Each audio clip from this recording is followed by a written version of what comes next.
All right, what's up? What's happening, everybody? Welcome into episode number 2 of Fast Five Sports. I'm your host, Matt Enfield. I'm joined by our digital king, stat boy, among other names, Jacob Galan. How we doing today, man? Excellent. We got some good football last weekend, some good football last night that we're going to talk about a little bit. Of course, the Tigers and a bunch of Mid-South teams playing their first game of the season this week. So a lot of football to talk about. We're football heavy. Last week was week 0, which, again, only in a sport as absurd as college football can we call something called week 0 a thing and accept it. But now it's week 1. Now the action really starts. We're going to get to all of that. First, of course, though, it is Friday, which means we have Friday Football Fever tonight. I will actually be anchoring our guy, Doc Holliday, out of town, but don't worry, I'll be filling in. We'll have Griffin Demaray covering our game of the week. So let's take a look at those games that we've got on tap this week. I believe we have 7 of them, actually. I think it was 6 listed on here. Yeah, we have 6 listed on here. There is one more that is skipping my mind right now. Actually, no, that was a game from last night that I shot, so disregard that. These are games that are happening tonight. Our game of the week, Melrose traveling to take on MUS. Like I said, our Griffin Demaray is going to be covering that game. Got a couple of North Mississippi versus Memphis schools in action as well. Horn Lake getting their season started. Remember, this is week 1 for all the Mississippi schools. The Memphis, Shelby County, Tennessee schools at large, they started last week. This is week 1 for Mississippi.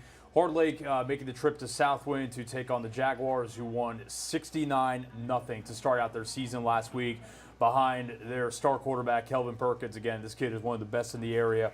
Only a junior. Catch him if you can because he's got bright things ahead of him. We've got South Haven and Center Hill. That is an all DeSoto County matchup in Olive Branch. So kind of a bragging rights of sorts on the line there. Back in Memphis, Oak Haven taking on BTW. Both of those schools lost in week 1, so they're looking for bounce backs. Only one of them, in theory, will get it. Over at Whitehaven, Craigmont making the trip to Mitchell, who, hung on by a thread last week to beat Westwood in a wild game at the Whitehaven Classic. Mitchell winning that one 14-12. And then one more, DeSoto County, North Mississippi versus Memphis matchup. Olive Branch making the trip to take on the ECS Eagles. They scored a win in their season opener last week as well. But yeah, our game of the week, Melrose versus MUS. Lots of new faces there. Kind of new but familiar faces headlining that matchup. MUS, obviously, legendary head coach Bobby Alston, who was with the school for 47 years, retiring in the offseason. His longtime defense coordinator, Mark Chubb, who was there for the last 18 years, now takes over as the head coach. I talked with him for the first time yesterday. Cool guy. Little different style than Bobby. It's always funny when you talk to coaches because, Mark Chubb is he was kind of intense with the defense yesterday, or just the team in general. And then he was coming over talking to me, and I'd never talked to him before. You're like, what's he gonna be like? Super cool. And like when he was talking with his team, it was nothing like out of line or anything like that. But it's just like they interact a certain way with their kids, try to get them game ready. Because guess what? If they don't, then they're going to embarrass themselves on Friday night. And he comes over and talks to me. He's super cool. I gave me everything I needed. I enjoyed talking with him, and he was telling me about his team a little bit. They are a young team. They returned their starting quarterback, Brady Hughes, from last year, who is now a senior, but a pretty young group. They lost to a good Bartlett team last Friday night on the road. So they'll be looking for a bounce back. It is their home opener. Melrose is coming in there. Melrose is cool this year because they have a pair of brothers, Jarrett and Gerald Morrow, who are Melrose alum from Orange Mound. I talked to both of them yesterday. They literally both have Orange Mound tattooed on their body. They are co-head coaches. They are twin brothers. They are co-head coaches. And if the last name Morrow sounds familiar to some of you who may have been following high school football around here the last couple of years, it's because is it Jarrett? It is Jarrett's son, Jamari Morrow.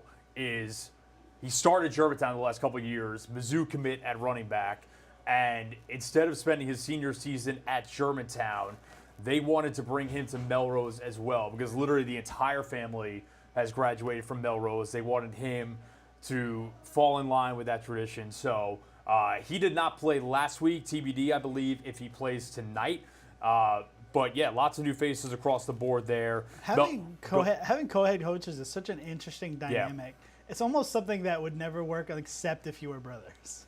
Yes, and twin brothers at that. And, honestly, I want to see if I can get some of the clips from my conversation with them out on social media. But above anything, it's bigger than football for them. Like, they have so much passion for the Orange Mound community and wanting to use Melrose football as a vehicle to better it. Because, anyone who's been around here any amount of time knows that Melrose Stadium on Friday nights, when that team is good, that is a poppin' place to be, and the entire community supports them. So, yeah, like they just have a lot of passion for the community and trying to use Golden Wildcat football as a way to better that and bring some prosperity back.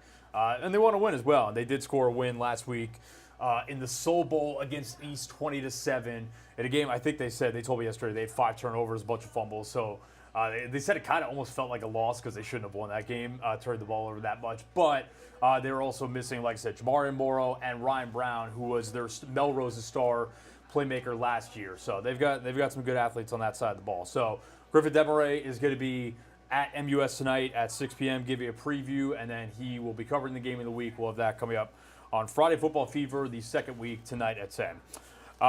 Anything else you want to hit on that? No, just as a South Haven alum, that's the one I got circled. Go Chargers! I'm interested to see how the Chargers are looking this year. It's been an up and down stretch of years, but I believe 2 hopefully years they can piece together something. 2 seasons ago, they were undefeated in the regular season, lost first round of the playoffs. Last year was rough for them. It was. They won 1 game in the regular season last year, 1 or 2. It was not a good year for them. But like I said, 2 years ago, they were really, really good. So, yeah, kind of both sides of the spectrum. Hoping they can rebound here. Go Chargers. Do have to turn to the sports story today, a really tragic story, and that is that Columbus Blue Jackets star, Johnny Gaudreau, a lot of people might remember him a little bit more with the Calgary Flames. Him and his brother, Matthew Gaudreau, who was a minor league hockey player, they were riding bikes in New Jersey, and on the eve of their sister's wedding, which is why they were back there, they were both hit and killed by a drunk driver. Johnny Gaudreau, 31 years old. Matthew Gaudreau, 29 years old. Johnny Gaudreau was a 7-time All-Star in 11 seasons. I'm going to try to keep myself as composed as possible here because this is one of those stories that, like, literally from the moment I saw it this morning just kind of pissed me off. I just have no sympathy for people who get behind the wheel after they've had too much, and, I mean, just permanently has shattered this family. Johnny Gaudreau was a father to 2 young children. Like I said, 31 years old, has his entire life ahead of him, both on and off the ice. For his brother to be killed as well, again, on the eve of their sister's wedding. They were both supposed to be groomsmen in this wedding. Yeah, man, I just, especially in today's day and age when there are just a million different ways to make sure that you get around safely, all you have to do is get on your phone and tap any number of apps or get a cab or whatever. It's just inexcusable. And every time I've looked at the guy's mugshot that ran them over, and I know we're saying alleged because that's the correct way to go about it, but he has apparently admitted to the cops that he had 5 to 6 beers before he got behind the wheel that contributed to his driving, and he ran them over and killed them. Yeah, man, it's kind of enraging just thinking of the way that he shattered, took away their lives, shattered the Gaudreau family's lives, and has really broken the hearts of a lot of people in the sports world and beyond. So, yeah, man, lock dude up and throw away the key. That's just where I'm at. It's been pretty heartbreaking to read some of the tributes, just, to young kids, just a guy, just entering his 30s, Yep. still at the prime of his career, Obviously, the family thing is, more important than his NHL career, but there's a lot of people that were rooting this guy on every game, and Yep. It's just sad. Yeah, really, really sad. Lock dude up, throw away the key for as long as they can possibly can. Because like I said, me personally, I have no sympathy for that. That's one of those crimes that there's just too many ways to make sure it doesn't happen, and it's a choice at that point. And yeah, I have no sympathy for that dude, and heartbroken for the Gaudreau family. It's an incomprehensible loss to lose both of them at the same time, and especially given what they were home for, their sister's wedding this weekend. So I hope that they can somehow, some way find comfort sometime soon, because obviously that's just devastating for sure. So rest in peace to Johnny and Matthew Gaudreau, and hopefully justice is swiftly served for the guy that made the incredibly stupid decision to drink and drive and kill him. All right, let's turn a little happier note here. Let's go to we talked a little high school football before. Let's talk a little college football. Lots of Mid-South teams, basically every Mid-South team in action this weekend, including right here in the 901. The much-anticipated Memphis Tigers season finally begins at home tomorrow against North Alabama, a game they are, at last look for me, they're like 39-point favorites. So they are expected to win. They are expected to win pretty big. I know you did some digging on North Alabama. I've got a little North Alabama research. Well, just for starters, the Tigers, and actually I'm going to pull this up. We've got some interesting data available on NCAA's website. Let me close that out. So they have a list of every FCS versus FBS team wins. You see there's already been one this season, Montana State over New Mexico. Yep. Just 4 last year, so extremely rare. Wow, that Idaho 33-6 last year kind of stands out. Extremely rare occurrence. The last time that Memphis was involved in one of these, they lost to Middle Tennessee State back in 2012. Okay. So it's been, they're 10-0 since then against FCS opponents. So this is obviously a team that you go in, you're expecting a Tigers win if you're a fan. Yep. Obviously, if you're on the team, you can't really take anybody lightly. But some info about North Alabama. They have already played a game this year. Yes, so interestingly they enough, lost to SEMO last week. They lost to SEMO 37-15. They were up in that game and it just collapsed. Yeah, they were leading at halftime, lost by 21, by 3 touchdowns. Right, by a few scores. Last season, 10-3, their offense averaged 458 yards a game. Juggernaut. So a high-powered offense. 25. I got an NCAA 25 comparison upcoming too, with a different game, not the Memphis game. Say less. So North Alabama has the Tigers played them 2 years ago as well. Yes, that was 2 Novembers ago, I believe. See if I can get the final score. I know it's on here.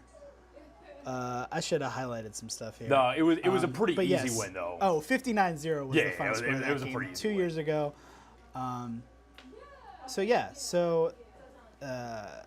North Alabama, not a historic program, but coming off a good season. Yeah. Unfortunately, or fortunately, they did lose last week with an early game against SEMO. But if they carry over from last year, high-powered offense that can cause teams some trouble. Yeah, I asked Ryan Silverfield at his press conference this week just about the Tigers. They've just heard so much hype for the last 7-8 months, and they can try and block it out as much as they can. But in the world that we live in with social media and everything, they've heard a lot of how great they are for the last 7-8 months. So I asked Ryan, I was like, you guys are basically 5 touchdown favorites. How do you keep them locked in on this game and not overlooking a North Alabama? Because obviously it goes without saying, for all the hopes and dreams and aspirations this team has this year, if you lose week 1 at home to North Alabama, bye, those are all gone. It is over right as it starts. And he basically said, actually, it's interesting. He used, so North Alabama played Florida State late last year. I believe this was the game that Jordan Travis got hurt in, suffered that really gruesome leg injury. But at one point in that game, North Alabama was up on Florida State, and obviously a good, very good Florida State team that was probably should have been in the college football playoff in my opinion. I'm not getting into that whole discussion, but certainly right in the thick of that discussion, they were up 13-0 on them. They didn't win that game, but they didn't even come close. It was a final score of 58-13. Right. But point stands. Right. They were up at one point in that game.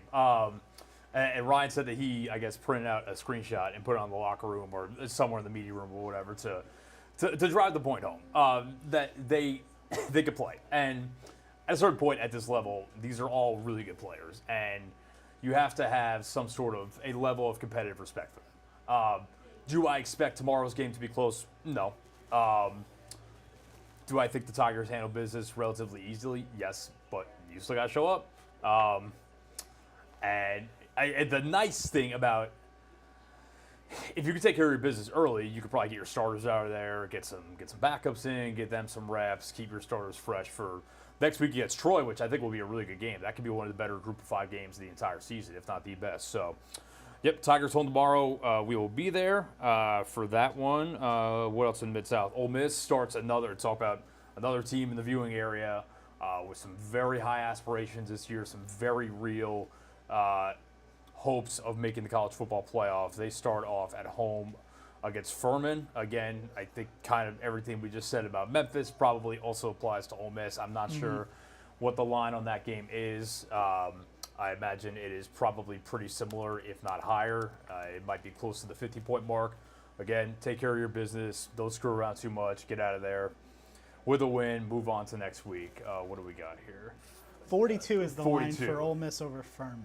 Okay, so yeah, pretty similar. But hey, Furman's got a pretty famous upset in their school's history. It was in basketball, but still. Shout out Kevin Harlan for the Virginia call. A couple NCAA tournaments ago in 2023. We did have some big lines last night. Huge. One team that did cover was Arkansas, 70-0 obliteration. Pine Bluff. Pine Bluff. That one was pretty much over as soon as the kickoff. Yeah. As soon as the opening kickoff They happened. took care of business last night. Good for them. I do have, man, I got questions on how long. I think I saw Sam Pittman is either the favorite or the second highest odds among, I believe it was Power 5 coaches to be fired first this season, basically. This is a pretty important year for the Razorbacks, and there are some signs in there. Yeah, they go to Oklahoma State next week.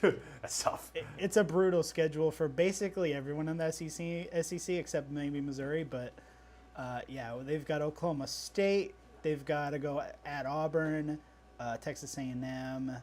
Home against Tennessee. Home against Tennessee, LSU. But these are both the Mississippi schools, and also Texas and Missouri later in the season. It's a brutal schedule. I think – scroll through the schedule again. Like go a little bit down. I think if they are in a bad spot, after the LSU game, I think Sam's gone. The question then becomes, who replaces him? Because this struck me as a panic move to win back some of the fan base the moment it happened. But bring back Bobby Petrino, all-time wild move. And again, I think that was to appease the fan base, maybe some boosters, some donors, whatever it might be. But I think it upset a lot of the fan base as well. Yeah. It just as ugly as an exit from the school as you could probably get. Yep. So I guess it's a lesson to you can always come back. Yeah, no, if Bobby Petrino can go back to Arkansas, you can come back from basically anything, for sure. But yeah, pretty important year for them because it's hard to imagine if they finish below 500 that Sam Pittman is back beyond this season, if he even makes it through this season. In looking at their schedule, it's kind of hard to envision a 500 record. Yeah. Especially conference if play. if they can beat Oklahoma State next week, they'll be in a good position. I feel like if they upset Oklahoma State, that would give Sam a lot of wiggle room. Mm-hmm. Yes. But this 4-game stretch with Auburn and Tennessee, LSU, that's going to make or break this season. You kind of have to win one of those. Yep. Even just to go for a 500 record. Let's talk about your boys. You are the resident Mississippi State alum on this show. There are plenty of Bulldog alum in this newsroom. Year one under their new head coach. What are your thoughts on kind of the expectations for this year and I guess what defines success for them this year? Yeah, I mean, you just kind of want to have a little bit of hope for the future whenever you bring in a new head coach. Obviously, the state of the program is kind of in flux right now with Zach Arnett only lasting one season. Not even a full season. Right. And, last year was just kind of funky because a lot of the players were recruited for the air raid, and last year was not an air raid offense.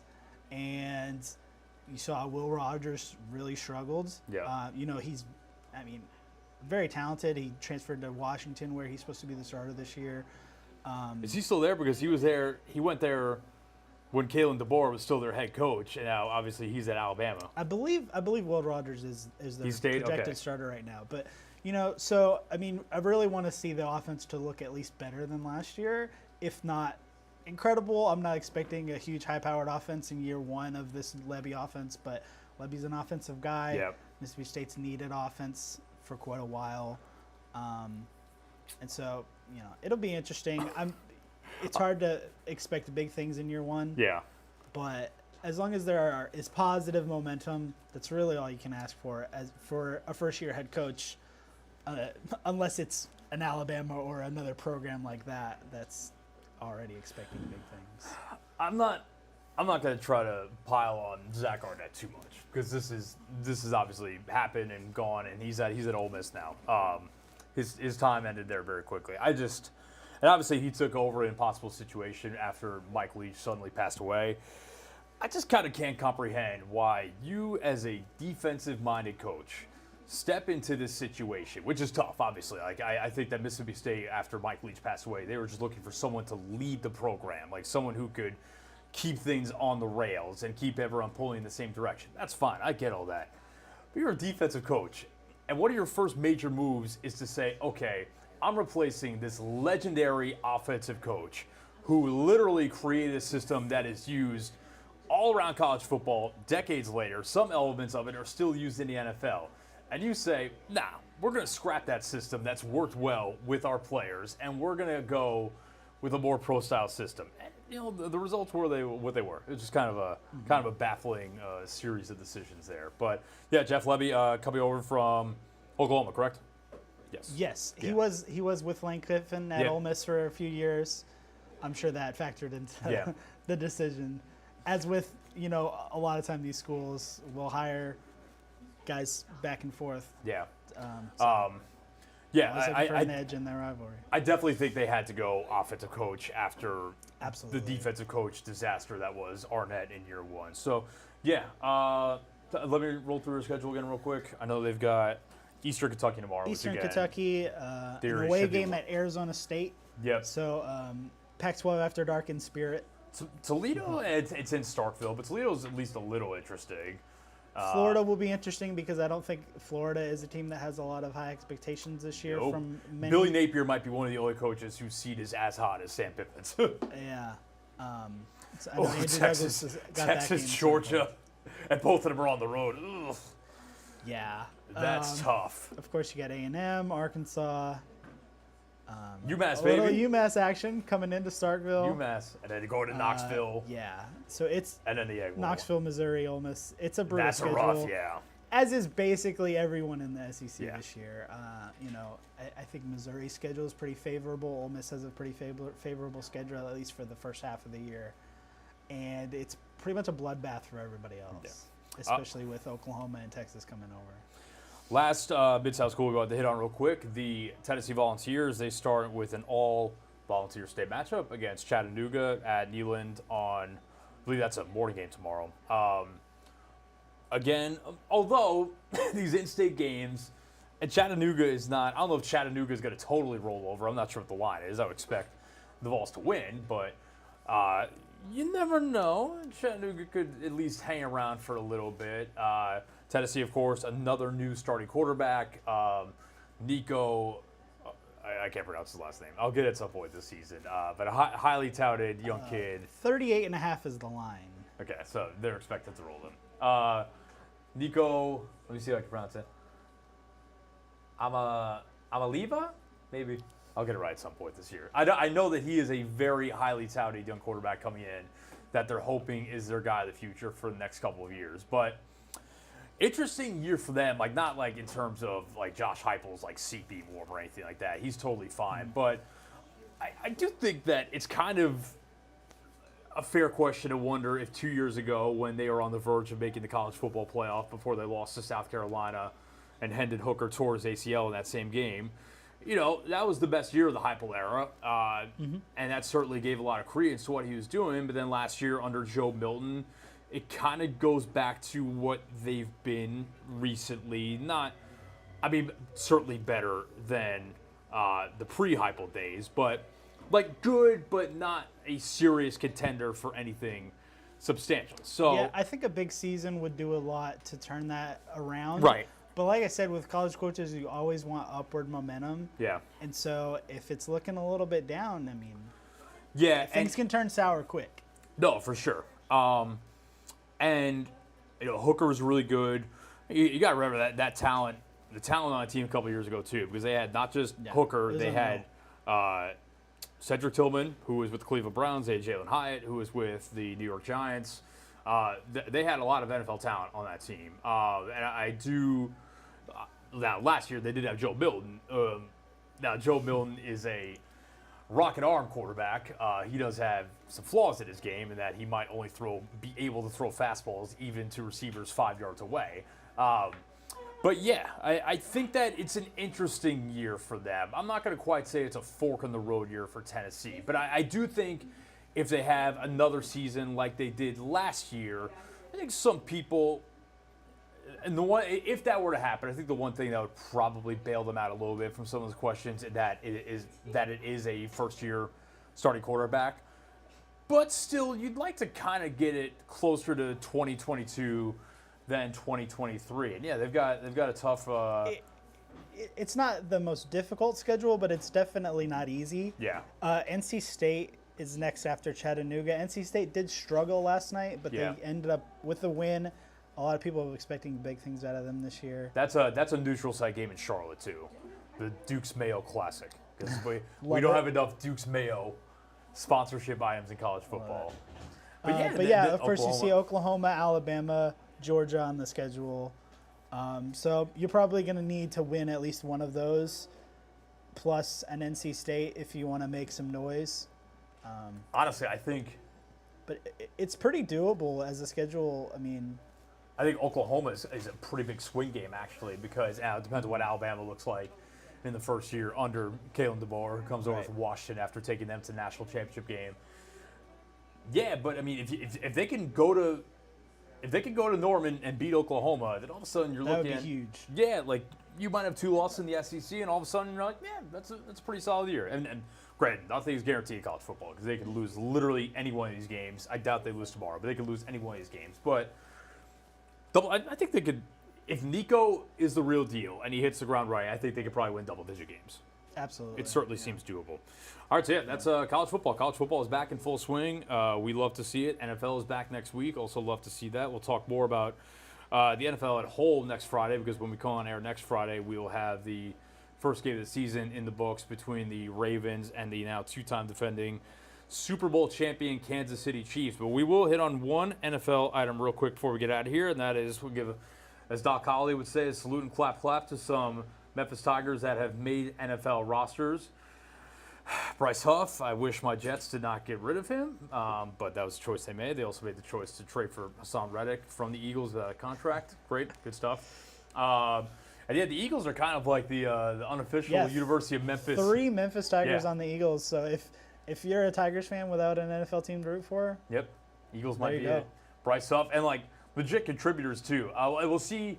With the Eagles bringing in Saquon Barkley this offseason, we'll see how big Kenny Gainwell's role is. But when he's gotten the opportunity the last couple of years, I've liked what he's brought to them, even if it's a kind of a change of pace kind of role. And obviously Jake Elliott, one of the best, if not. So something interesting that I found when I was researching for this story, this article that I wrote on our website, I had forgotten that Jake Elliott was drafted by the Bengals, who cut him before the season, and now he's been with the Eagles for 8 years. It's funny, it's kind of bizarre to draft a kicker in the 5th round and just cut ties before he even plays a game. But kickers are weird, man. I mean, the Bengals really missed out. He's been one of the league's best kickers since he kind of came in. And the saving grace for them is that they drafted the kid Evan McPherson out of Florida, and he's been nailed since they drafted him. But yeah, kickers are weird. I mean, you think about probably the best kicker in the NFL last year was probably, if not Jake Elliott, probably Brandon Aubrey on the Dallas Cowboys, who was in the USFL. And then the Cowboys picked him up, and he comes in, and he's nailing 60-yarders left and right. He's probably the best kicker in the league last year. And then you think about the best college kicker I ever watched was, you remember the name Roberto Aguayo on Florida State? How can you forget? 2nd-round pick of the Buccaneers, just flamed out in the NFL. I mean, it is such a mental thing. Obviously, you got to have the ability to make these kicks, but if you can't mentally put yourself in the right space, it can go off the rails pretty quickly there. But yeah, Jake Elliott obviously continues to do his thing as one of the best kickers in the league. I think the Eagles are going to be really good this year too. I like bringing Kellen Moore as the offense coordinator. Tony Pollard, obviously back home in the state of Tennessee with the Titans. Listen, we can talk about it next week. I am very sneakily in on the Titans this year. I really like. They've got a very interesting offense around. Yeah, Will Levis, yes. And I like every time I've heard Brian Callahan, their new head coach, talk this offseason, it has the main thought in my head is that this guy gets it, and he understands the way that modern NFL offenses work. Obviously, he was the Bengals offense coordinator with Joe Burrow. That offense was obviously incredible the last couple of years, but I think probably just as impressive was last year when Burrow suffers the wrist injury. He's out for the season. They kept the wheels on track with Jake Browning as their quarterback, and I think that was probably just as impressive as anything. But yeah, they've got Pollard, Tyjae Spears, who had a really nice rookie season out of the backfield. DeAndre Hopkins, who I know was hurt in training camp, but it sounds like he'll be ready for week 1. Calvin Ridley, who they gave a bag to in the offseason. We'll see if he's worth the bag. Very good last year. Yeah, and as a number 2 receiver, I think he'll be even better. Tyler Boyd, who I think, even if he's not as good as he used to be, is still like a solid slot receiver. And we'll see about Chig Okonkwo. I know a lot of people were expecting a breakout from him at tight end last year, but maybe this is the year under a different offense. To me, above anything, with all due respect to Mike Vrabel and the way that they did things the last couple of years, the Titans have just been one of the most boring teams in the NFL for a while, and playing this 1960s brand of football. And I get when you've got a running back as good as Derrick Henry, you're going to build it around him and go from there. But you got to throw the ball. You say boring, but some people love to watch you just run the rock right up the middle. It's fun to watch. I love a good running game. Not when it's not working, but when it's working, it's beautiful. Right. We respect the I formation around. No, I respect it. You can pass out of the I formation too. You can do it. You can do some creative stuff out of the I formation. I think above anything, it's a big year for. Again, we'll talk about more for next week. Big year for Will Levis, though. Actually, probably flashed more than a lot of people expected last year. After they took him in the second round out of Kentucky. But we're going to find out if he's got the goods or not, because the situation is ripe for him to really break out. So we'll see. Who else we got? Arthur Mollett, former New York Jet with the Baltimore Ravens now. He played really well for them last year, too. And the Ravens are a team that gets the most out of defensive players, so I'm not really surprised by that. Dylan Parham back with the Raiders for another season. Yep, he'll be their starting right guard once again. Curious how the Raiders do this year. Some red flags there offensively, but I don't know if that's Dylan Parham's fault. It's more of a Gardner Minshew, Aiden O'Connell problem to me, but we'll see. Antonio Gibson signed with the New England Patriots this offseason. Again, another offense that I'm curious to see. You know, at the beginning of the year, it might not be that great, especially because their offensive line is really rough, and that's why they're literally holding Drake May back from starting, because they don't want to ruin him. That team could be really poor and could rely on their running backs a lot. Yeah. Which could be good for Antonio Gibson. Yeah. You know. Especially catching dump downs and stuff like that out of the backfield. Yeah, for sure. Man, Calvin Austin III, I'm really excited to see what Calvin does this year, because there is opportunity in that Steelers wide receiver room after they traded Deontay Johnson in the offseason. George Pickens is the one returner there. They drafted Roman Wilson out of Michigan in the 3rd round. After that, I mean, there's an opportunity there. Who else is there? Van Jefferson. Now, I do question how much the wide receivers are going to get involved, because remember, their offense coordinator is one, Arthur Smith, who didn't like wide receivers all that much when he was with the Falcons. You got to wonder how the Russell Wilson, Justin Fields experiment is going to work out. They're going with Russell Wilson for now. When's Fields start by? What's that? When is Fields starting by? I'm giving Russ 5 weeks. Oof. Yeah, I think maybe 5 weeks. And I listen, like, I've long been a fan of Justin Fields. He might not have the goods, but I just think he's better at this point than Russell Wilson too. Like, Russell Wilson was really bad last year. Not a huge fan of his game anymore, to say the least. But we'll see. Steelers will be interesting. I know there are a lot of Steeler fans in the 901, so we'll keep our eyes peeled on that. Patrick Taylor Jr., former Green Bay Packer. We got a Packers fan on here, landing with the Packers kryptonite, the San Francisco 49ers. We'll see how much of a role he has. I liked Taylor in the limited action he got in Green Bay. Obviously, he didn't get a ton of carries behind Aaron Jones and A.J. Dillon and even Emmanuel Wilson, but he's a guy, I think, if given some opportunity, he could flash a little something. As you wrote in the article, though, when you were behind Christian McCaffrey on the depth chart, it's kind of tough to see how much opportunity you're going to get. And Jordan Mason, their backup, is someone that I think that they have a good amount of belief in as well. And he probably made the roster off of Elijah Mitchell being out for the season. But you take your opportunities where you get them. 100%. J.J. Russell, former first-team All-AAC guy, back with the Tampa Bay Buccaneers. He's been with them for the last couple seasons. Let's give a shout-out to Blake Watson, who is someone that I was surprised he didn't get drafted. And maybe not surprised just because he's an undersized running back, but thought he should have been drafted, thought he showed enough to get drafted. Well, the Denver Broncos made him kind of like a priority undrafted free agent.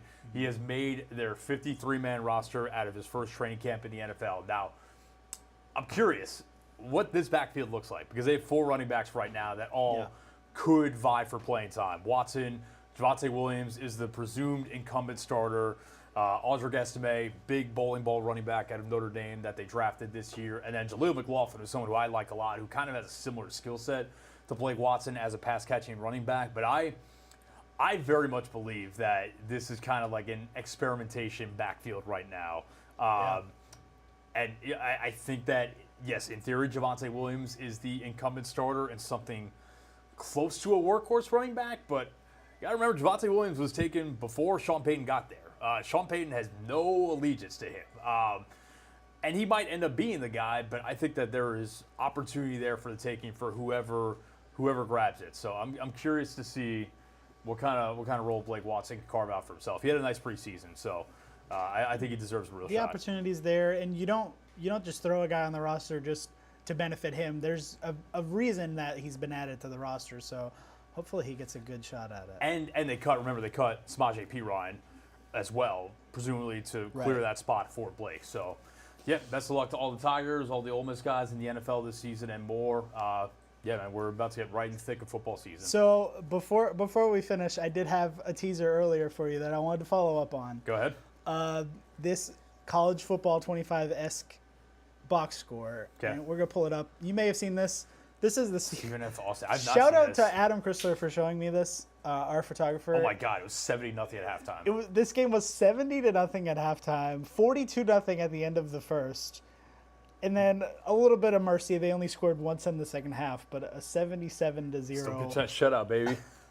Where's North American? Where's North American University? You know, I don't know. This game was at the home of Stone Cold Stephen F. Austin. So, yeah, just an incredible box score. Just 53-yard pass, 47-yard pass, 61-yard pass. Oh, they got these are just the touchdowns. They've got neighbors on their team. I'm assuming no relation to Malik, but oh my God! So they were up 28-0 less than 10 minutes into the game. Yeah, just a bloodbath. That's one of the joys of college football. Is just weird stuff's gonna happen. Stephen F. Austin, offensive juggernaut 2024. Speaking of offensive juggernauts, you'll probably see a couple tonight on Friday Football Fever. Again, I'll be hosting tonight. I'll be anchoring in place of Doc Holliday. We'll have some fun, show some great highlights, show some great action around the area. We'll be on the air at 10:15. Our Griffin Demaray will join us with our game of the week as well. So tune in tonight. We'll have you covered on college football throughout the rest of the weekend. But for now, that is a wrap on episode 2 of Fast 5 Sports. For my guy, Jacob Gallant, I am Matt Infield. We will see you next Friday. But